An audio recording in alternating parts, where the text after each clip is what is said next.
Então vamos orar.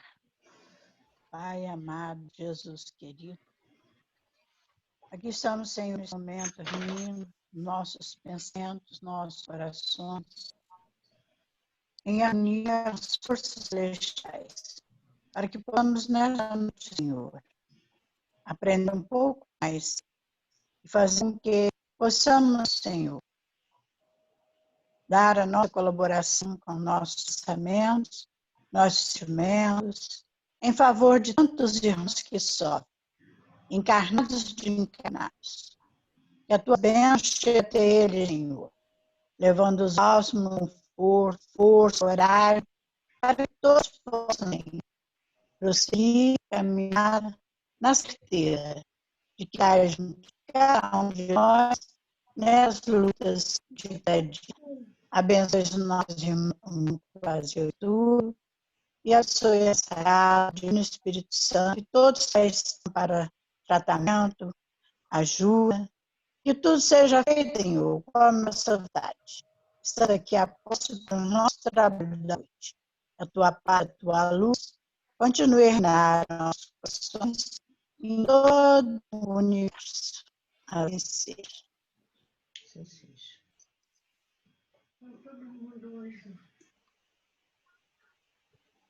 Bom, gente, hoje nosso tema aqui, né, é o Evangelho segundo o Espiritismo, capítulo 13, o item 5 e 6, né, o óbolo da viúva. É uma história muito famosa, é uma parábola de Jesus. Parábola não, na verdade é um acontecimento, né? Essa não foi bem uma parábola. Isso aconteceu, ele estava presente e uma senhora fez uma doação a uma fonte, um gasofilácio, que fosse essas fontes de água, né? Esses poço dos desejos que a gente vê em alguns lugares por aí. Eu vou ler aqui, a gente vai. Só que a diferença talvez seja que ele seja o poço do desejo oficial, né? Pela religião local. Então, aquilo tem uma característica de uma coisa mais sagrada, né? Quando a gente vê Jesus falando com os discípulos aquele assunto sobre a mulher, a gente vai perceber que não é só um poço do desejo, né? É um poço do desejo oficial da religião. Então, por isso que ele tem esse impacto, né? Esse gesto da mulher, ele tem esse impacto. E é por isso que Jesus toca nesse assunto, porque o impacto ele é muito forte, porque você mexe com a religião das pessoas daquele local ali. Então, vou ler o item 5 aqui. Estando Jesus sentado de frente do gasofilácio, a observar de que modo o povo lançava ali o dinheiro, viu que muitas pessoas ricas o deitavam em abundância. Nisso veio também uma pobre viúva que apenas deixou 2 pequenas moedas do valor de 10 centavos cada uma. Chamando então os seus discípulos, disse-lhes: em verdade vos digo que esta pobre viúva é muito mais do que todos os que antes puseram suas dádivas no gasofilácio, pois todos os outros deram do que lhes abunda, ao passo que ela deu do que lhe faz falta, deu mesmo tudo o que tinha para seu sustento, né? Então, qual é a questão aí? Ali você tinha um local que você fazia pedidos, né, a Jeová, e aí naquele momento ia acompanhado, né, pelo sumo sacerdote, não digo sumo sacerdote, mas pela autoridade religiosa local, né? Então, muitas pessoas, para agradar, né, muitas vezes, a essa autoridade, jogavam o máximo de dinheiro possível, né? Provavelmente aquele dinheiro não ficava ali, porque alguém, a gente sabe que as pessoas até hoje roubam as igrejas e outras coisas mais, alguém deveria, provavelmente se deixasse alguém ia roubar, provavelmente a gente não tem ideia, mas com certeza alguém recolhia aquele dinheiro ao final do dia, né? E aí o movimento de pessoas doando nesse gasofilácio, ele era observado, né? A gente tem pessoas, assim como nós temos hoje em dia, pessoas que ficam na porta da igreja para ver quem entra e quem não entra, quem está indo e quem não está indo. Na mesma época também a gente tem isso também. Então, quando você dava muito dinheiro, o pessoal ficava, olha, você está vendo, né? Provavelmente aquela pessoa que vai dar muito dinheiro, ele vinha no caminhar demonstrando que ele desejava fazer isso, né?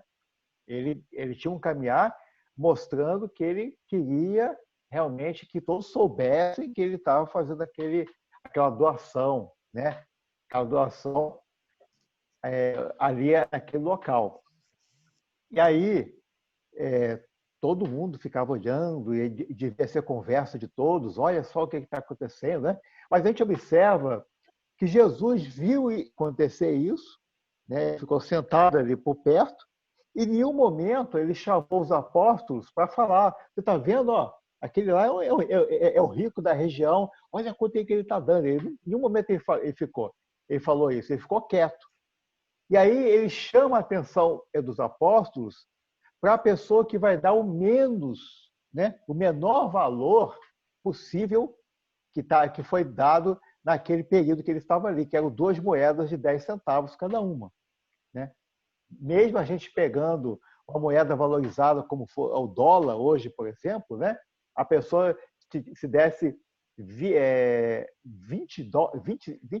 centavos de dólar, não daria nem um real, né? Seria uma moeda de R$1 que você estaria jogando lá dentro, mesmo com dólar extremamente valorizado, ou seja, é um valor ínfimo, né? E aí, mas só que aí que está a grande questão, né?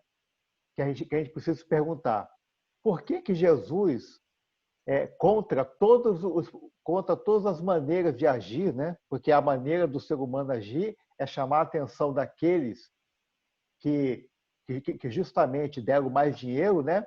Chamando, olha só quanto que ele deu. E ele, em nenhum momento ele fala isso, mas fala justamente daquele que menos deu dinheiro, né? Acho que a grande pergunta que a gente tem que analisar é essa, que depois no texto adiante a gente vai ter uma explicação que a gente pode até avançar mais, né? Então, se alguém tem alguma coisa para falar sobre esse trecho, que é uma história muito interessante.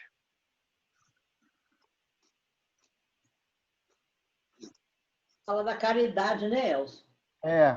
Não, ali, na realidade, não é bem a caridade. É claro que tem a parte da caridade. A gente vai observar, foi como eu falei, se você fizer uma análise, por que Jesus não falou nada quando o rico foi lá e colocou dinheiro, e quando o pobre foi lá e colocou dinheiro, a gente vai ver que a questão toda se resume em 2 palavras. É o sacrifício pessoal, né? Ele mesmo fala, todos os outros deram aquilo que lhe é o supérfluo, né? Sobrava. Como a gente faz. E ela quando você deu... vê uma pessoa na rua, um mendigo na rua.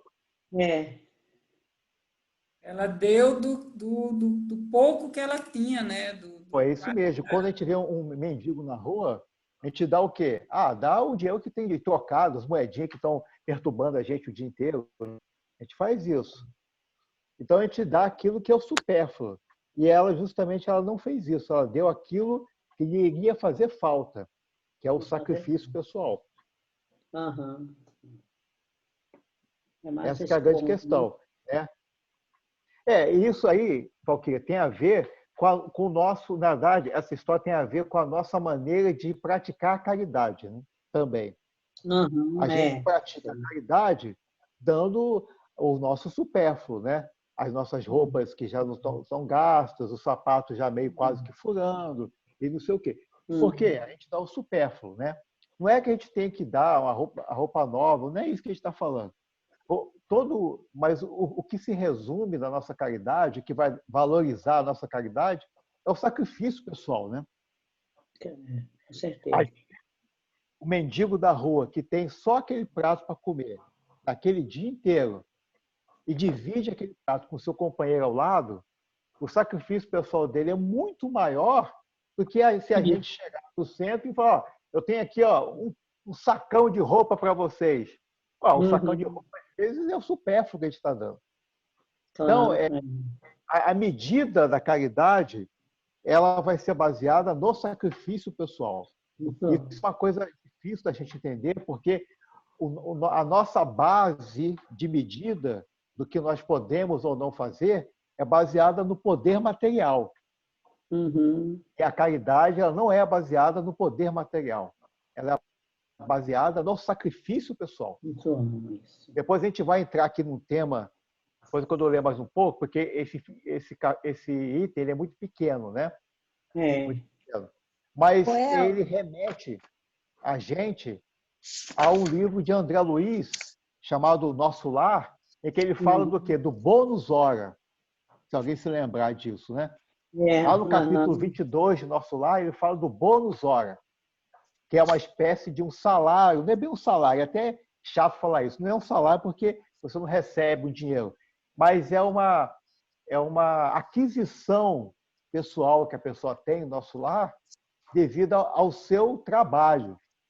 Só que essa aquisição ela é medida pelo esforço pessoal. Exatamente isso.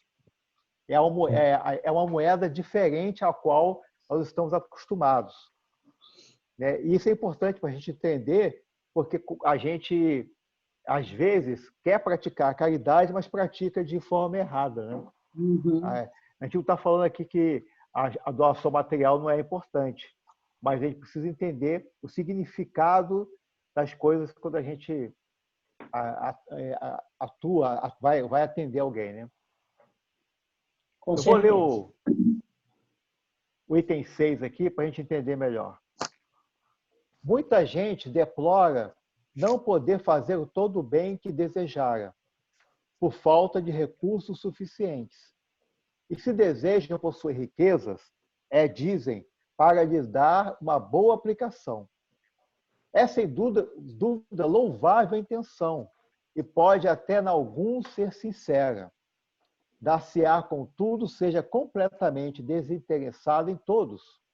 Não haverá quem, desejando fazer bem aos outros, muito estimaria poder começar a fazê-lo a si próprio, por proporcionar a si mesmo alguns gozos mais, por usufruir de um pouco do supérfluo que lhe falta, pronto a dar aos pobres o resto.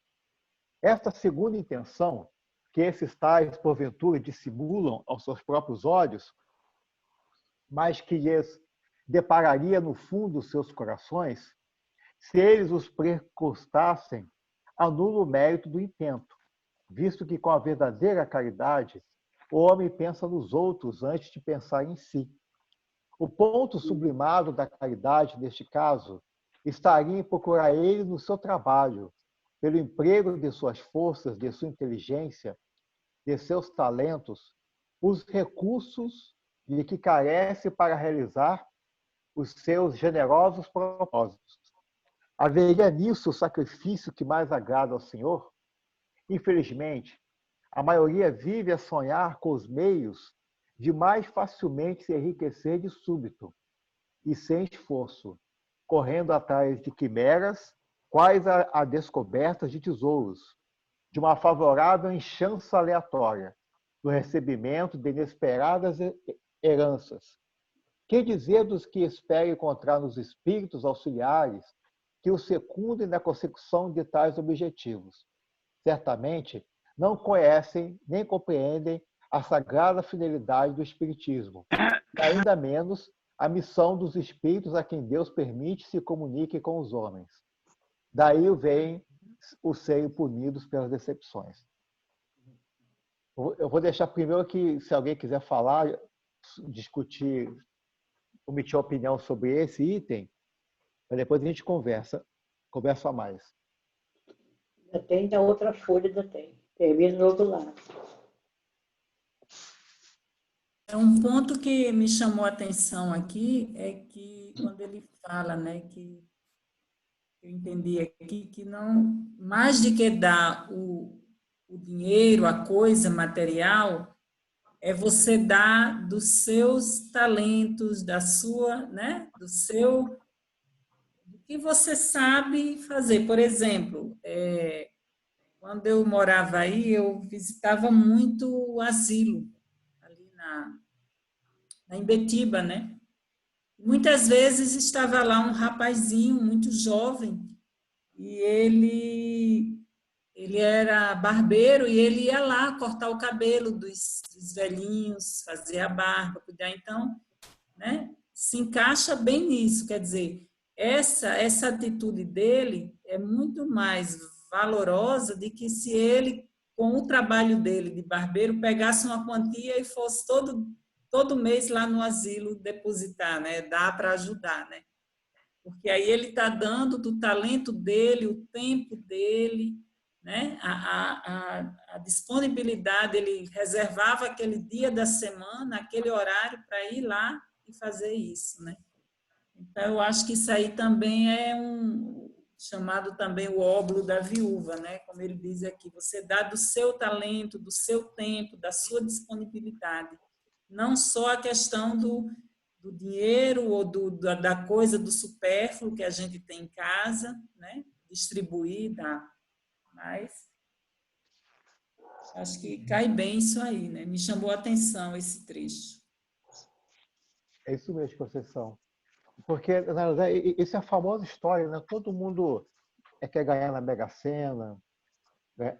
Ganhar na loteria, e diz que se ganhar na loteria vai fazer isso, vai fazer aquilo, vai dar para fulano, vai dar para Beltrano, ajudar os familiares, né? Tem gente até que ajuda realmente, né? Tem até uma parábola de Jesus que ele fala que quando você fizer um banquete, você também chamar os pobres e convidar os pobres e os extropiados, uma história assim, né? Mas por que ele fala isso? É porque também, às vezes, a pessoa ganha um prêmio desse, ele ajuda os familiares, que são aqueles que estão ao seu redor, né? Aquele seu grupo, mas tem um monte de gente que está ao redor e que um pouquinho das migalhas que caíssem já é só o suficiente, né? A gente vê aí, hoje em dia, as pessoas com R$ 600, como é que salva a vida de muita gente? É um pouco dinheiro, né? Nem o salário mínimo, né? A gente observa como é que as coisas funcionam. Então, as pessoas querem ganhar esses prêmios numa suposta, né, teoria de que elas vão ajudar o próximo, né? E, na verdade, nós sabemos que a maioria quer ganhar o dinheiro para ajudar a si mesmo, né? Tem alguns que são mais honestos, né, consigo mesmo e com os outros e já falam, não, eu quero o dinheiro para mim, né? Raros vão ser aqueles que vão ganhar o dinheiro e vão fazer uma boa utilização deles. Eu vi um caso uma vez, essas histórias que de vez em quando a televisão fala das pessoas que ganharam na loteria, né? Eu vi um rapaz que ele ganhou 7 milhões e ele ficou sem nada. Mas quando a gente fala sem nada, é uma coisa interessante, porque ele ganhou esse dinheiro e ele começou a pagar estudos, né, de faculdade para todo mundo da cidade que ele morava. E ele, depois o dinheiro acabou, naturalmente, porque você pagando para todo mundo, não tendo retorno, você acaba que ele desaparece. Mas o mais interessante dessa reportagem não foi a história dele em si. O mais interessante era ele andando na cidade, né? Apesar dele não ter mais o prêmio nem nada, ele andava na cidade e ele só encontrava pessoas felizes querendo abraçá-lo, sabe? Foi uma coisa assim, surpreendente, que as pessoas encontravam com ele e abraçavam, felizes, porque o filho tinha ido para a faculdade, porque ele pagou, porque a mesma pessoa tinha ido para a faculdade. Então, é um caso raríssimo, né? A gente pode contar nos dedos. A maioria de nós vai pegar o dinheiro, vai ajudar alguém ou outro, mas provavelmente a maior parte vai ficar ali parada, né?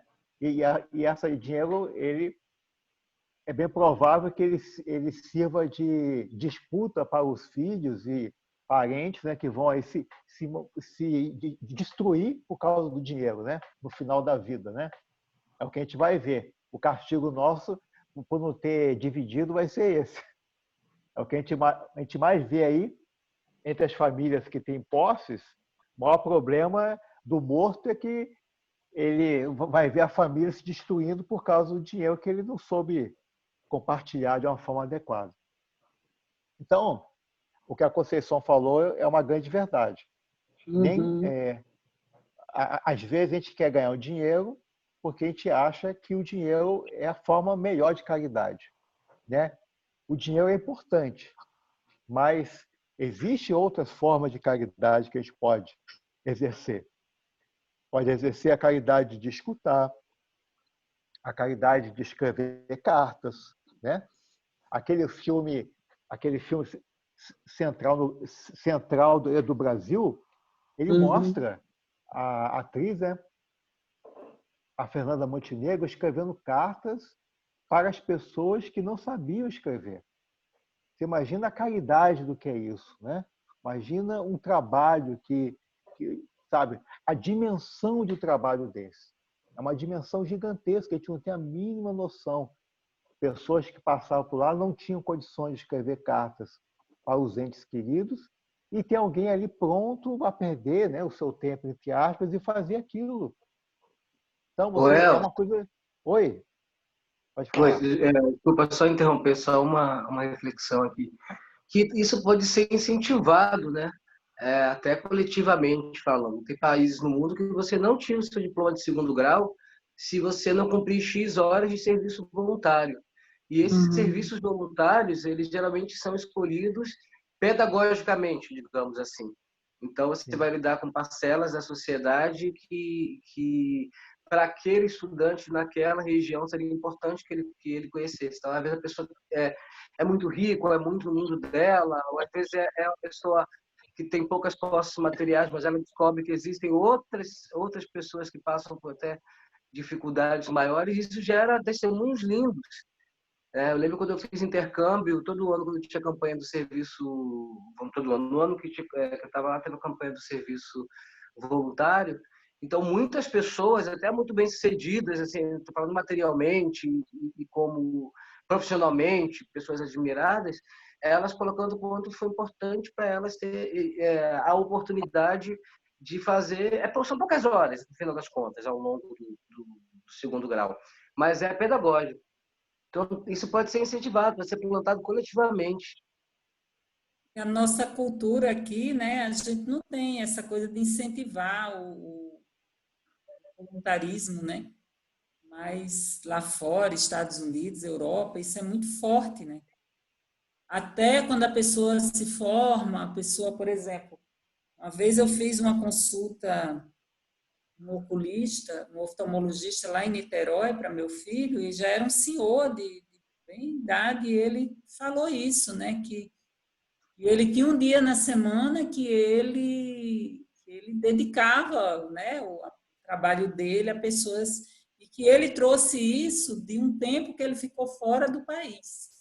E aqui, né, então a nossa cultura aqui ainda é muito pobre nisso, né? As pessoas que fazem o serviço voluntário, eles fazem porque gostam, porque se identificam com aquilo, mas esse aspecto pedagógico que você está colocando não tem. A não ser que seja assim, por exemplo, você põe seu filho para ser escoteiro, o escotismo ensina muito isso, né? O voluntarismo, o trabalho e tudo. Mas, fora isso, a nossa cultura não tem isso muito forte. Isso, talvez, eu não sei, a gente... Na verdade, é engraçado que o Brasil, né, quando os espíritos falam algumas coisas, a gente precisa compreender. Eles falam que eles têm uma grande oportunidade nas mãos, né? Oportunidade de ouro. O que significa isso?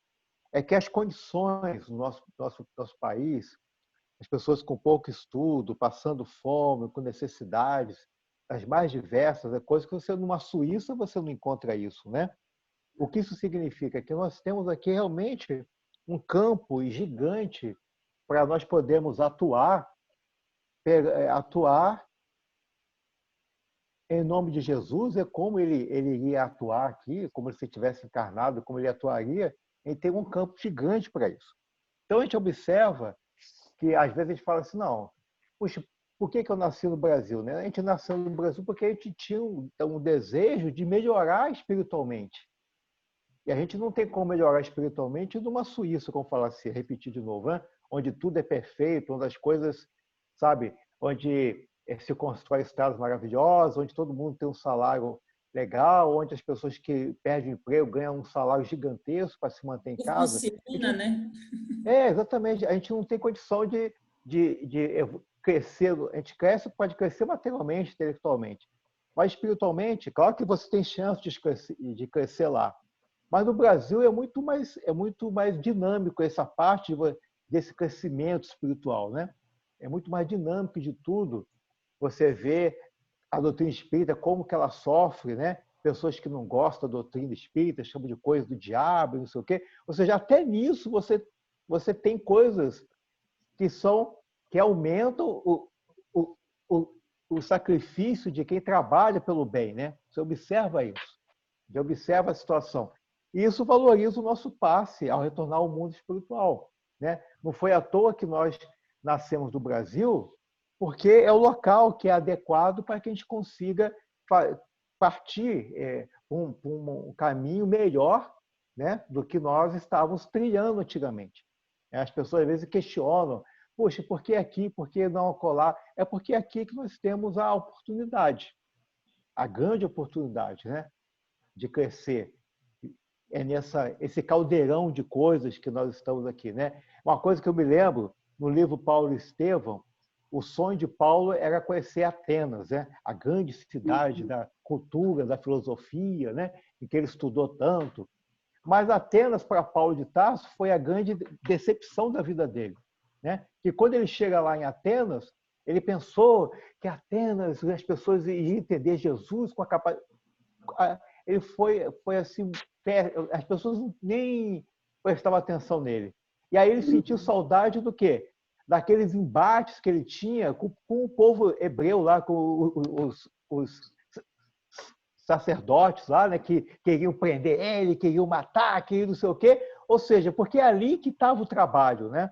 Daqueles embates que o pessoal queria prender, queria bater em Paulo, perseguir, absurdo. Era ali que ele realmente crescia. Não lá em Atenas, que todo mundo estava meio que morto praticamente, né? As pessoas estavam mortas lá, ninguém não sentia nada. Lá ele não ia sofrer nada, ninguém ia bater nele, ia acontecer nada, mas as coisas não andavam. E lá onde que ele vinha, né, de Jerusalém, apesar de ser aquela confusão danada, você observava naquele caldeirão mudanças, né, pessoas mudando e entendendo a diferença entre uma coisa e outra. Eu acho que é mais ou menos isso para nós que estamos aqui no Brasil, né? Por aí. Eu vou ler aqui o último parágrafo para a gente continuar a conversar aí. Aqueles cuja intenção está isenta de qualquer ideia pessoal, devem consolar-se da impossibilidade que se vêem de fazer todo o bem que desejariam, lembrando-se de que o óbolo do pobre, do que dá privando-se do necessário, pesa mais na balança de Deus do que o ouro do rico, que dá sem se privar de coisa alguma. Grande seria realmente a satisfação do primeiro se pudesse socorrer em larga escala a indigência. Mas se essa satisfação lhe é negada, submeta-se e se limite a fazer o que possa. Aliás, será só com dinheiro que se podem secar lágrimas e deve ficar inativo desde que se não tenha dinheiro. Todo aquele que sinceramente deseja ser útil a seus irmãos, 1000 ocasiões encontrará e realizar o seu desejo. Procure-as e elas se lhe depararão. Se não for de um modo, será de outro, porque ninguém aqui, do pleno gozo de suas faculdades, não possa prestar um serviço qualquer, prodigalizar um consolo, minorar um sofrimento físico ou moral, fazer um esforço útil.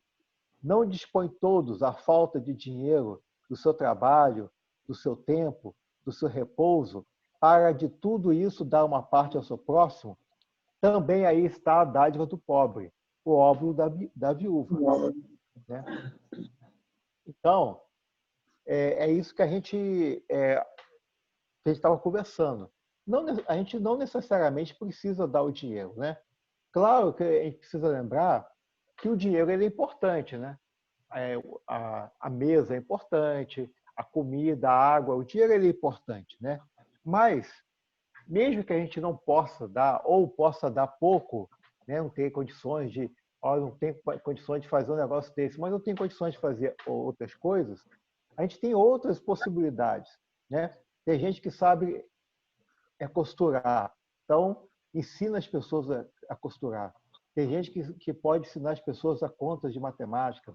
Tem gente que pode ensinar as pessoas a, a, a se arrumar, e por aí vai, né? A gente pode escutar o outro que precisa, que está chorando, né? A gente pode ajudar o amigo que está perdido, né? Ajudar uma pessoa a atravessar a rua, ajudar a pessoa a levar as compras ao carro. Às vezes as pessoas, eu vejo muito isso hoje em dia, né?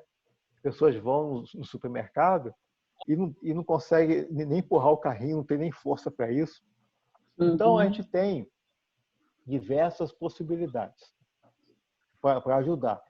Aí varia infinito, né? A gente não tem nem como definir quais seriam que varia infinito. Mas tudo isso ela se resume no esforço que nós fazemos para ajudar. É isso que é a grande diferença, né? Entre os ricos, às vezes, a gente observa, eu vejo muitos que têm poder aquisitivo mais elevado, e o que alguns desses fazem? Eles fazem um esforço para que eles tentam convencer outras pessoas que têm o mesmo dinheiro que eles a cooperar perante uma causa, né? Então eles vão, como eles têm acesso a essas pessoas que nós não temos acesso, né? A função dele, o que é? É esse bater de porta em porta. Ele vai ouvir muito daqueles que têm tanto dinheiro quanto ele, recusar, xingar, falar um monte de coisa, né? Então ele tem esse sacrifício pessoal, né? Também. Cada um tem o seu sacrifício no seu mundo, onde você se encontra, né? E a gente não pode medir o sacrifício do rico achando que é maior do que o pobre, e do pobre ao contrário. O sacrifício pessoal é aquilo que você faz para você superar as suas dificuldades. Então não é uma coisa que ele depende do meio social, né? É por isso que a gente vê muitas vezes que porque aquele faxineiro ele no mundo espiritual está melhor do que o presidente do Brasil, por exemplo, né? Por que a gente às vezes fala isso? Porque os sacrifícios às vezes do faxineiro, né? Eles são muito maiores do que às vezes de um presidente. A gente pode falar, mas o presidente tem muita responsabilidade. É verdade, tem isso, né? O faxineiro não tem tanta. Mas o que vai definir para a gente, mas também o presidente tem muitos assessores que pode auxiliar. O faxineiro não tem ninguém. Então a gente observa que o que vai medir a nossa capacidade é o sacrifício pessoal, né? O sacrifício que a gente tem para que aquilo que a gente consiga realizar um determinado objetivo, né?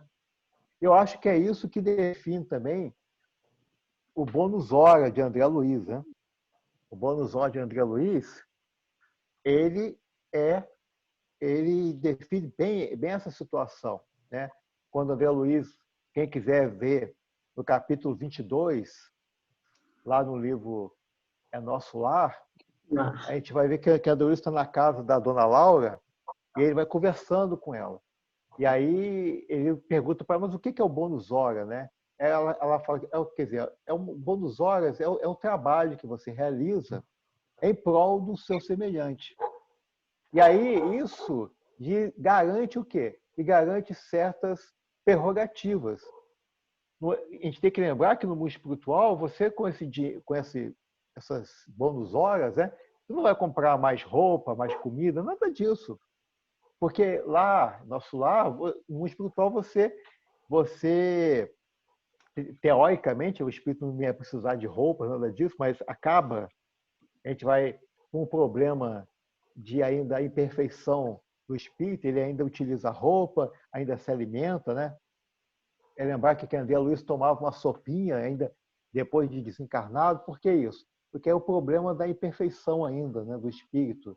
Ele não consegue se desligar das coisas terrenas, ainda precisa se acostumar, é um problema sério.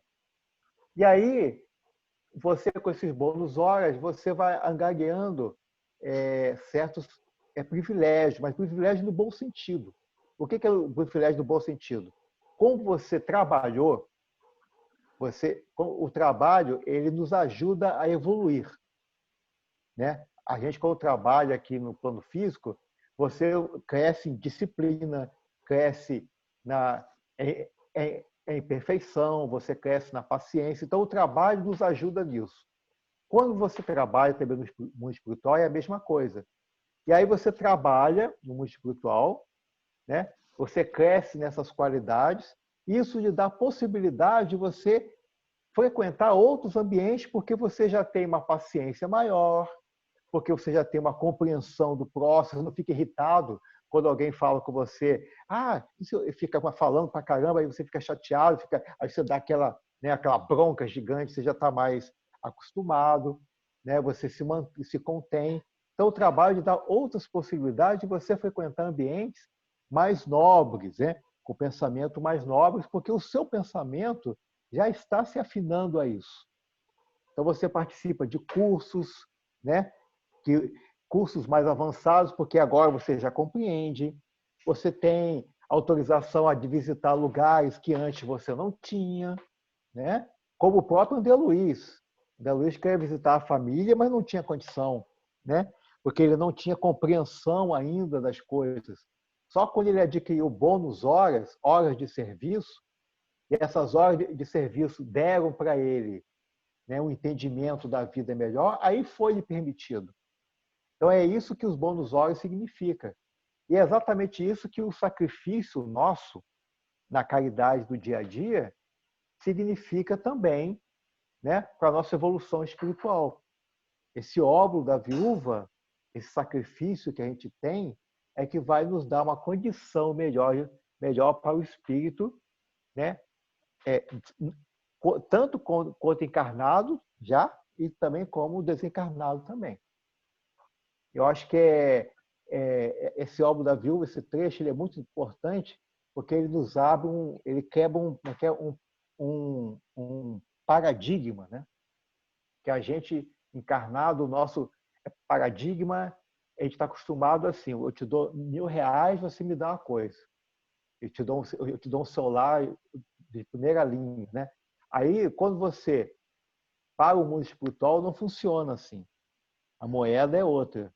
Eu acho que é esse paradigma que a gente precisa entender, porque se a gente entende esse paradigma, a gente começa a agir de forma diferente. A nossa caridade, ela vai ser melhorada, né? Ela vai ser mais avançada. A gente vai conseguir, a gente não vai perder tanto o nosso tempo em coisas que não levam a nada. A gente vai entender melhor o sacrifício que a gente tem que ter em prol do outro. Se alguém queria falar alguma coisa sobre isso aí.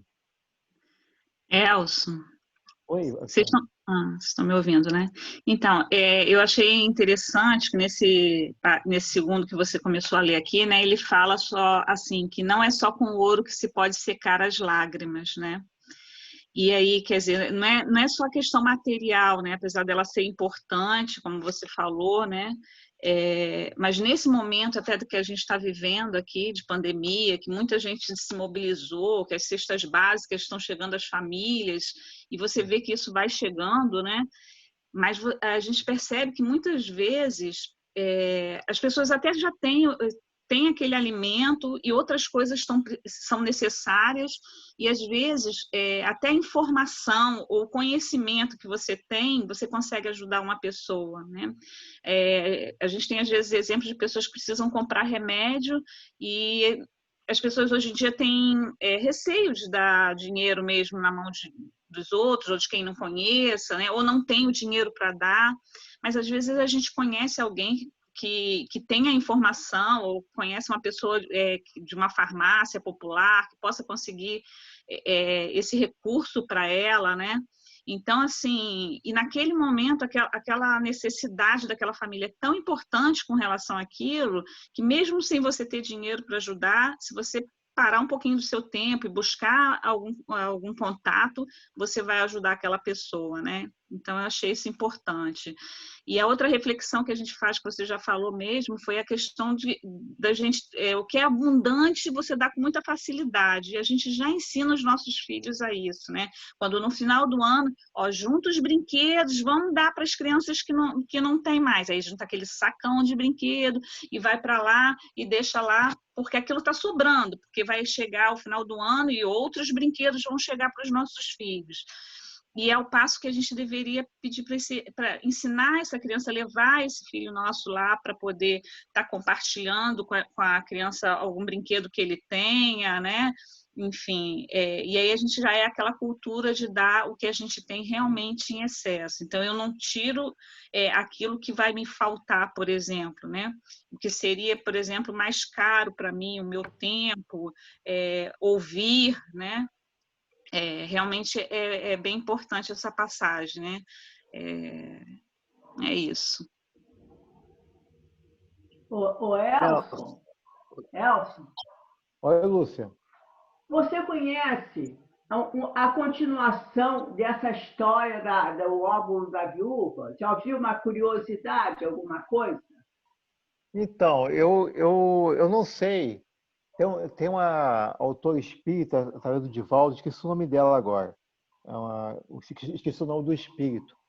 Em que ela fez um trabalho parecido com o que o irmão Humberto de Campos fez no Amélia livro... Rodrigues? Oi? Amélia Rodrigues? Isso, exatamente, essa aí. Ela tem alguns livros escritos pelo Divaldo em que ela psicografou passagens da história de Jesus. Mas eu não me lembro se ela colocou essa passagem lá. É preciso investigar. Não, Né? sabe por causa de quê? Eu li um livro, não me pergunta qual é, que eu gosto muito de ler sobre a história de Jesus, que essa viúva, ela queria muito levar o óvulo dela lá na igreja, lá, vamos dizer assim, igreja, antes de morrer. Então, ela foi com a neta, acho que era a neta dela, foi. Chegando lá, depois de ela ter colocado o óvulo, ela ficou muito feliz, não sei se ela estava muito doente, ela morreu. Uhum. Aí ela morreu. Aí o que aconteceu? A neta dela, conseguiram enterrar a mulher, a neta dela ficou sem condição de retornar para a cidade dela. E naquela época, tinha um problema. Aquelas pessoas que ficavam sozinhas assim, sem uma companhia, tinha aquelas pessoas que raptavam, pegavam, e ela foi levada para um prostíbulo. E ela ficou lá naquele prostíbulo, lá, lógico, contra a vontade dela, ela ficou lá. Quando ela ficou velha, eu sei que ela conheceu os ensinamentos de Jesus. Então, ela ficou velha lá, aí ficou trabalhando para as mulheres, a dona do prostíbulo, deixou ela ficar lá em um quartinho, que ela não tinha para onde ir, um quartinho. Então, ela fazia as coisas para o pessoal, mas lá naquele quartinho dela, ela conheceu Jesus, os ensinamentos de Jesus e atendia as pessoas lá, ajudando, falando de Jesus para as pessoas assim, da rua, assim, que apareciam lá, e ela ajudava dessa forma, assim. Essa história que eu vi. Não me pergunte aonde, que eu não sei. Eu sei que eu li. Então, Elson, oi. uma coisa que é interessante, assim, só uma reflexão, se a gente fizer um paralelo, a gente tem a lei, né, de sociedade, em que todos nós somos interdependentes, nós vivemos em sociedade, a gente aprende um com os outros. E aí, se a gente faz um paralelo, a questão mesmo da caridade que a gente recebe, que a gente dá, ela é justamente uma semente, como é que eu posso colocar? Ela é substância, né, para ajudar na lei de sociedade, né? Porque justamente, acredito, posso estar falando besteira, se eu estiver me corrija, mas é justamente nesse movimento para o outro, para os outros e do outro e dos outros para o indivíduo, é que a lei de sociedade acaba se estabelecendo num grau de amadurecimento individual e coletivo. é só para a gente entender, assim, eu vou ler um pedaço aqui do capítulo 22 do Nosso Lar, que ela, na verdade, nem precisa ler, né? Na verdade, ela diz assim, que as pessoas trabalham 8 horas por dia, né? Ganham 8 bônus horas por causa disso.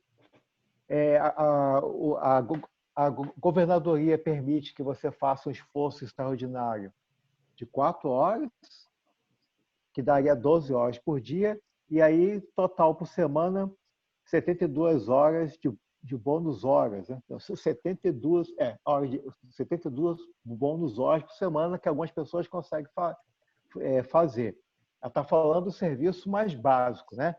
Que ela fala que os serviços sacrificiais, esse bônus horas pode ser duplicado ou até mesmo triplicado, né? Ou até mesmo ele pode ser triplicado. Esses serviços que ela fala, sacrificiais, são serviços assim, por exemplo, cuidar de criança é um serviço sacrificial.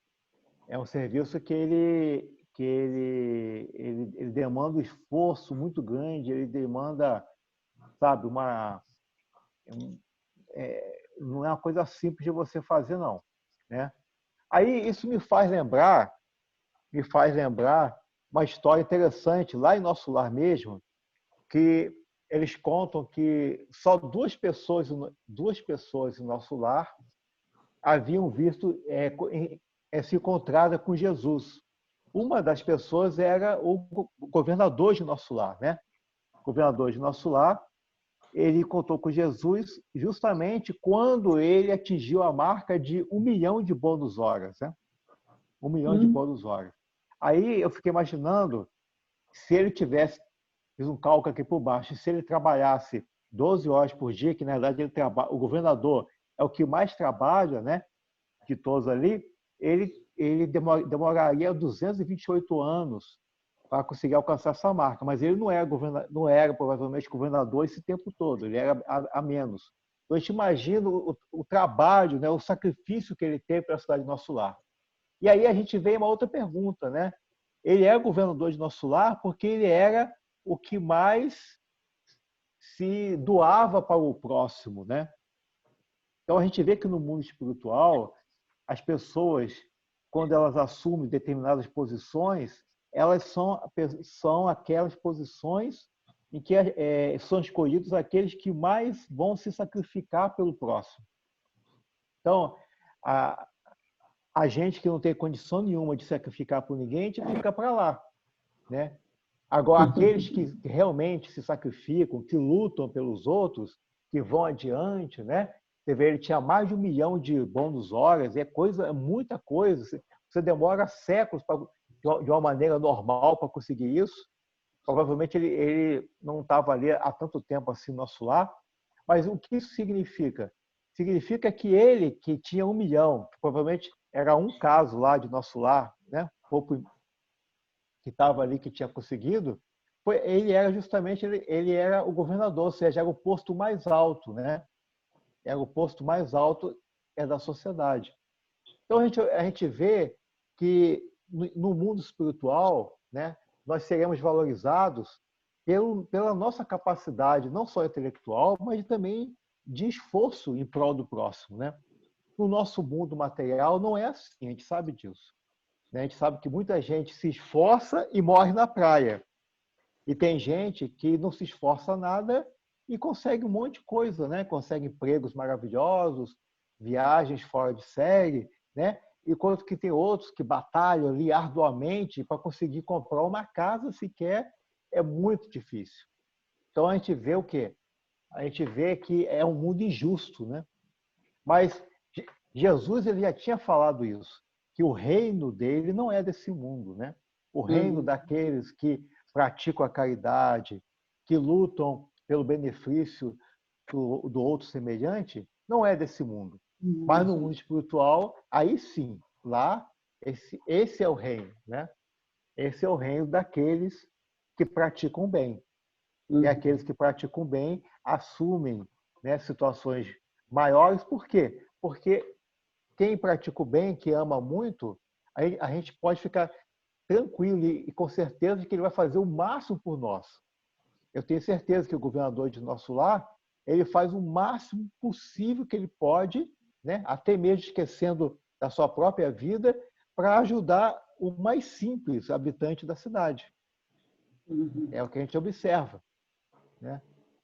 E enquanto que, por exemplo, a gente que trabalha numa empresa, que tem as pessoas que têm cargos aí de chefia, a gente sabe que as pessoas não vão fazer isso por nós, né? Pelo contrário, vão querer primeiro delas e depois o que sobrar o da gente.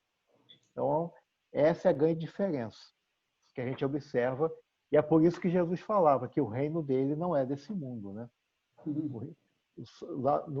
Ainda será, a terra ainda vai ser um reino, vai ser assim, em que os que mais amam é que realmente vão se sobressair. Herdarão a terra. Exatamente. Bom, gente, já estamos aí na hora, né? 52. Aí Valéria, tem que escolher alguém para fazer a prece, né? Oi, Elcio. Ou você ou a Alessandra, pode ver quem chamar alguém para fazer a prece. Eu só chamei no início porque a Alessandra estava com problema na transmissão. Tá? Tá bom. Você vai escolher alguém, Alessandra?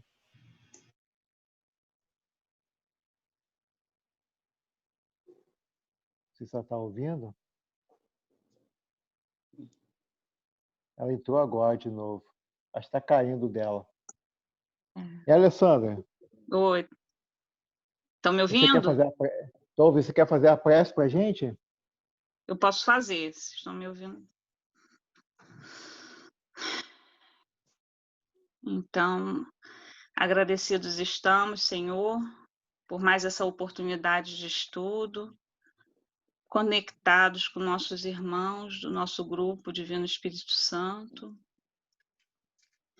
E agradecemos por essa oportunidade, por todas as graças concedidas, pedindo, Senhor, que fique conosco, com todos que estão em sofrimento, que possamos conectar com as pessoas que precisam da sua ajuda, de estar junto de Ti, e que agora, nesse momento, possamos encerrar esse estudo em sua paz, em harmonia,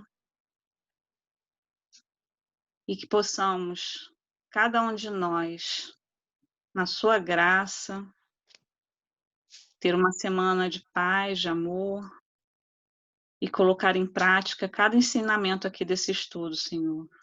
Fica conosco hoje, agora e sempre. Graças a Deus. Graças a Deus. Graças a Deus. Então, até quarta-feira, né? Se Deus quiser. Gente. Deus quiser. Boa noite para todos. Boa noite, gente. Boa noite, gente. Boa noite, boa Abraço. noite. Boa noite a todo mundo aí. Boa noite. Boa Boa noite. noite. Excelente estudo, Elcio. Boa noite, Michel. Boa noite. Boa noite. Boa noite. Boa noite, Luiz. Boa noite. Dantinha. noite. Valéria. Dona Maria, Valquíria. beijão. Lúcia, Valquíria, Ivone. Lúcia. Boa noite. Beijo para todo Vamos dormir na mundo. paz do Senhor. Fiquemos na paz do Sandra. Senhor. Com certeza, minhas queridas. Com certeza. Uma boa noite. Boa Beijo noite no coração a de todos. todo mundo. Tá. Fiquem em paz. Na paz.